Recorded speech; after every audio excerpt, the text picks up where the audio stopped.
À quoi ça sert de rêver? Un peu sur l'air de à quoi ça sert d'aimer. Quelque part, poser la question, c'est déjà peut-être montrer prendre une certaine distance par rapport au monde des rêves.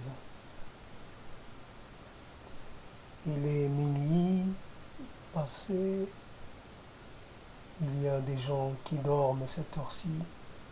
Peut-être c'est pas encore l'heure du sommeil paradoxal, mais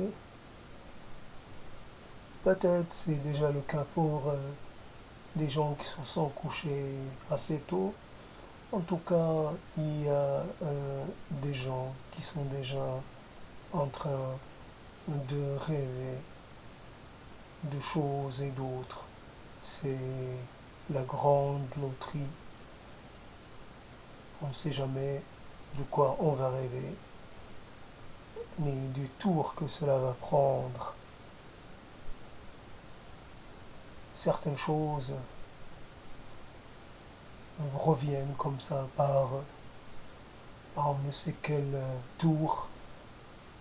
Cela revient, cela habite vos rêves. Il y a des gens dont vous rêvez quelquefois et d'autres dont vous rêvez jamais ou dont vous n'avez jamais le souvenir d'en avoir rêvé. C'est là aussi le secret de ce monde, c'est que de ce voyage ou de ces explorations ou de ces vies autres, on ne revient pas toujours avec un souvenir. Il y a des rêves qui s'effacent, qui ne quittent jamais le monde de l'inconscience, et d'autres qui arrivent à survivre à l'éveil, au réveil, et dont il reste quelques images, quelques bribes. Certains vous laissent un arrière-goût bien, bien tangible, un baiser, une étreinte. C'est quelque chose parfois qui arrive à vous donner une idée, à réveiller le désir, à raviver ce qui était éteint, à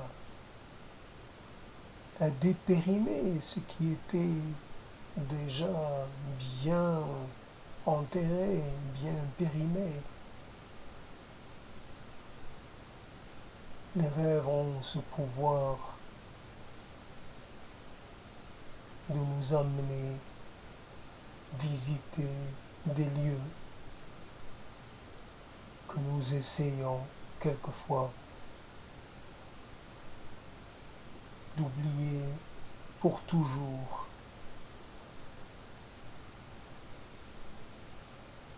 Ainsi, dans cette affaire, il y a des gens, des récurrences. Il y a des gens qui sont là, avec lesquels on passe un temps.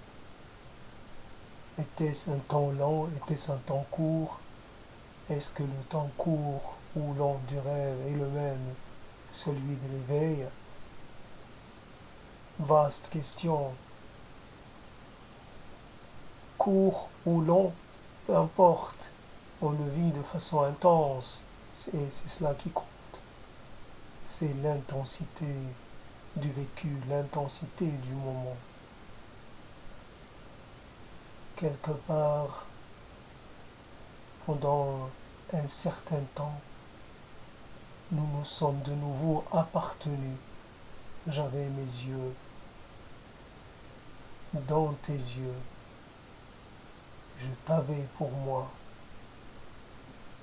pendant un instant. Ce qui était devenu une absence, une certitude de l'absence, une disparition, un non-existant et de renouveau redevenu accessible. Voilà une dimension du rêve. Et puis dans le rêve, il y a des choses improbables, il y a des morts qui reviennent à la vie. La belle affaire, des morts qui ressuscitent le temps d'un rêve, le temps peut-être d'un spasme, le temps d'un battement d'œil.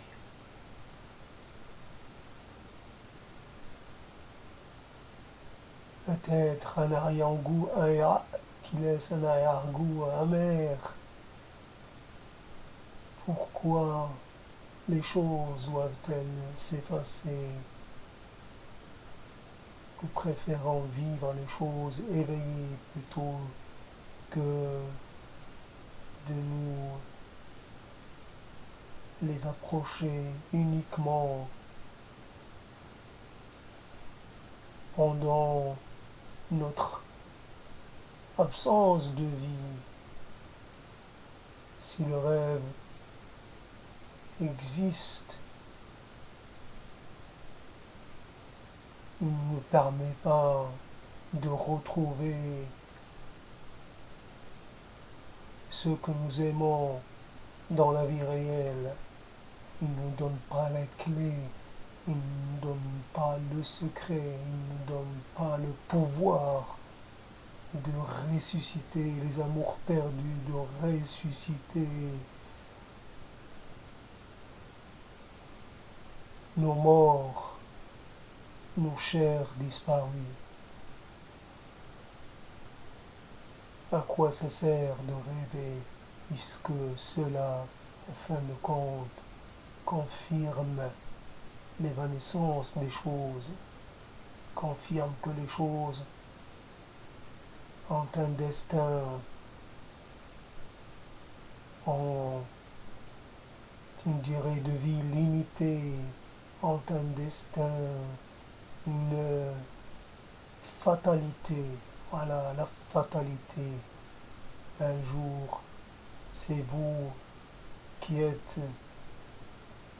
qui souffrez parce que on vous a privé de l'amour un jour. C'est d'autres qui vont souffrir parce que vous leur avez été enlevé. C'est cela, peut-être le rêve, c'est le dernier territoire où peuvent séjourner les morts. Parce que la réalité du jour est quelque part rigide, elle est intraitable, elle est cruelle, elle est crue, elle est rigide. La réalité du rêve est beaucoup plus souple, beaucoup plus malléable. Il est permis de retrouver, de rire, il est permis de pleurer, il est permis de parler, aux côtés de ceux que nous n'avons plus, que nous ne pouvons plus rencontrer.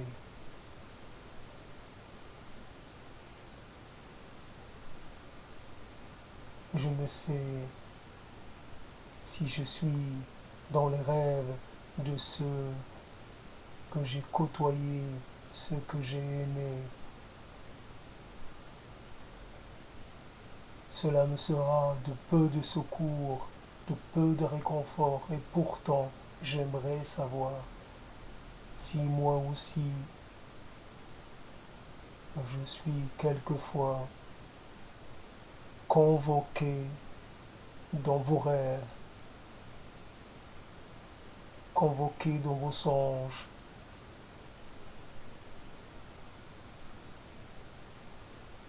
Et cette maudite loterie qui veut que certains ne reviennent jamais, pourquoi certains et pas d'autres, pourquoi une partie et pas la totalité. J'aimerais passer, fixer rendez-vous à tous mes absents et passer un temps avec chacun d'entre eux car ils ont tous une importance, ils comptent tous pour moi. J'ai Je leur appartiens et je dois leur présenter mes amitiés, je dois renouer avec eux un instant pour chacun. Cette loterie qui me prive de certains et m'en impose d'autres, elle discrimine, elle choisit au hasard, elle est, elle fonctionne à sa manière, à sa guise. Elle n'est pas respectueuse de l'ordre des bienséances, de bienséance. Elle ne connaît pas, elle connaît pas tout mon carnet d'adresses, tous mes répertoires. Pourtant, si elle voulait, je lui présenterais tous mes anciens amis, tous mes anciens amours, tous mes absents vivants ou morts. Je lui dirais, aujourd'hui, je voudrais revivre avec un tel ou une telle. Il me manque tellement. J'ai faim de lui, j'ai faim de sa voix, j'ai faim de ses rires, j'ai faim de sa vivacité, j'ai faim de son agréabilité, j'ai faim de sa joie de vivre. Oui, c'est comme ça que je le vois, toujours joyeux, toujours gai, toujours partant, jamais abattu. J'aimerais prendre rendez-vous avec une telle et je trouve que je l'ai trop négligée. Elle a compté pour moi. J'ai adoré son corps, j'ai adoré son, ses mains, j'ai adoré comment elle s'exprimait, comment elle m'aimait. J'ai adoré beaucoup de choses en elle, des choses qui n'appartiennent qu'à elle, des choses que je n'ai retrouvées nulle part ailleurs. Et pour cela, j'aimerais de nouveau revivre auprès d'elle. À quoi servent tous ces rêves? Cette nuit, je vais me coucher tard comme d'habitude. Et comme d'habitude, il est possible que je rêve. Certains rêves vont partir en lambeaux parce que j'aurais été dérangé, parce que j'aurai encore la force de les renvoyer aux oubliettes, de les chasser. D'ailleurs, quand on chasse les rêves, quand on les jette, où vont-ils? Est-ce qu'il y a des oubliettes? Est-ce qu'il y a un pays où on exile les rêves, ses propres rêves. On leur interdit de le quitter cette nuit à 4 heures, 5 heures du matin, 6 heures, 7 heures, 8 heures. Peut-être je serai encore habité, je serai encore à habiter mes murs ou alors je serai peut-être dans un autre lieu, peut-être à la campagne, peut-être en bord de mer, peut-être avec je ne sais qui, peut-être je serai décontracté, je serai à l'aise, peut-être je serai mal à l'aise, peut-être je vais souffrir, peut-être je vais me sentir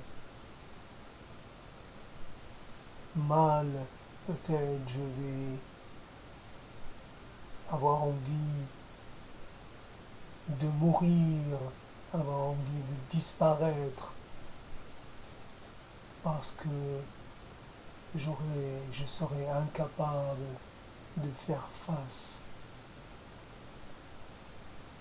au malheur, ce malheur qui me visite même pendant mes rêves. Les rêves, cette fenêtre ouverte sur le monde intérieur, ces mondes qu'on met de côté, ces mondes qu'on déserte, qu'on occulte et qui reviennent de façon subterfuge, de façon discrète, de façon détournée. Ils reviennent quand on les attend pas, quand on les attend plus. Ils reviennent